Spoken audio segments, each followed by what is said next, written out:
Alright guys, so this is the Wacom you should have gotten in your at-home learning kits.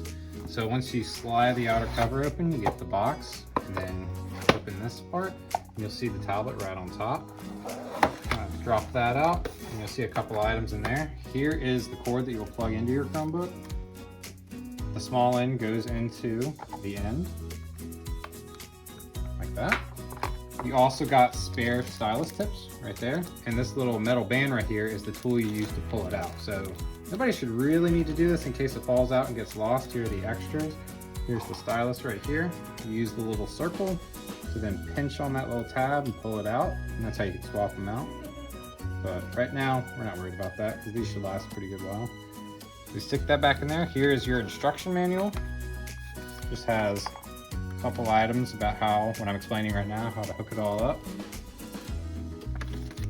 So we take your stylus, you can store it in the side of your Wacom tablet right here. You have to slide it from the tip up. Get it in there. Oh, sorry, other way, in the back. And it'll stay in there nice and neat. So now we take this cord and we plug it into either one of the ports on your Chromebook. Doesn't matter which one. Get it in there and you'll notice that the light will turn on. Now most of these should default to, you want the light on the left side, the double L's, light on the left. So that when you write on it, the computer knows which side of the screen you're writing on. So here we're gonna pull up, say just a whiteboard. So I can show you what it looks like when you draw. There we go. I don't want to use that one.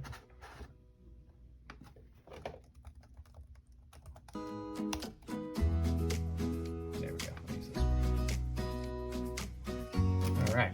So it basically treats it as a mouse. So you can even use this as a mouse. I wouldn't recommend that because it's a little hard. But when you hover over it without touching the actual tablet, it moves the cursor around, if you can see that right there. And then when I actually touch the tablet, it'll start drawing.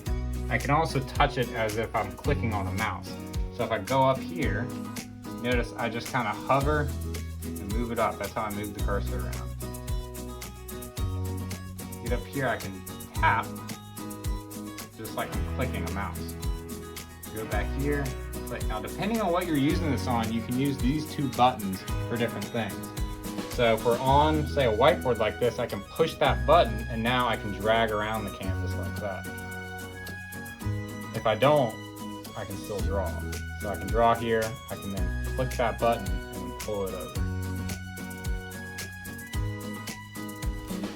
Draw your equations, whatever you need to do. This one you have to assign, to download software and assign different things to the buttons. We're not going to worry about that right now. We're just using this for basic drawing right here. So once again, you need to move your cursor around. You hover over the board just to where it's barely not touching it, and then you can move it around. If you click here, you can then drag the canvas around, and then you just tap. So say you need to double click something, you just tap twice, just like if you were using a mouse.